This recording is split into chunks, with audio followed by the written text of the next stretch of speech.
seafood paella. I love the fact that you can put so many ingredients in it. It's sort of a blank canvas. You can add anything you want. Calamari, scallops. Yeah, shrimp, clams, not to mention mussels. Lobster, shrimp, clams, mussels, squid, scallops. But I'm also gonna put some crab running through the rice with some chorizo. It's not very traditional, but I want it to be a little bit spicy. Hey, Bobby, Yes. are you pretty comfortable with this dish?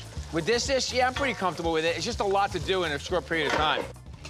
I'm using calaspara rice, which is a Spanish short grain rice. I'm cooking it with onions, some saffron, and then some chorizo. Tons of flavor. So the mussels are cooked, the clams are cooked, and I'm gonna take them out so that they stop cooking, and I'm gonna use the broth for the rice. All right, souffle, what's up? Souffle. I love that. I stole that from Michael. I have to get the rice cooked, so I'm cooking it like risotto, kind of, to get it cooked, and then I'm gonna finish it in the pan. You're using scallops? You got anything interesting? No. Just throw a bunch of junk in a pan with some rice and you go? That's my secret. Okay, good luck with that.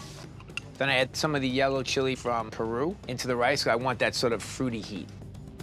What's your secret ingredient, Bobby? Peruvian yellow chili. I got inspired by the first round. Oh, okay.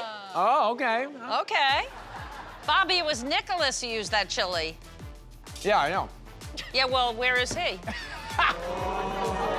I'm just saying. She's got a point. I'll be all right. I separately cooked the scallops and the shrimp in a cast iron pan so they're perfectly cooked.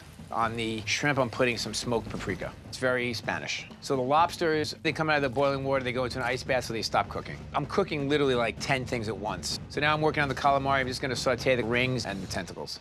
Then I add the crab to the rice, and I fold in peas and parsley, and now I'm going to put it into the paella pans to sort of create a crust on the bottom of the pan. What's happening over here? Besides, you're trying to, like, burn the place down. Crab rice. Key to me is like getting the rice crispy. You know, you want that socarrat on it. Yeah, I love that. The socarrat is the crispy crust on the bottom of the pan from the rice. I love it. Okay, good luck. Bye, Jada. I just want a little bit more moisture on top of the seafood, so I'm gonna take some mayonnaise, some Meyer lemon, and some more amarillo, make an aioli out of it. Need to hurry it up. You got 2 minutes. I have to get the mussels and the clams, the scallop, the shrimp, the lobster, and some of the squid. I could do it family style, but I just think individual is nicer. Then everybody gets the exact same amount of seafood. 7, I think it looks really pretty. It's a very hearty paella. 3, 2, 1. Nice job.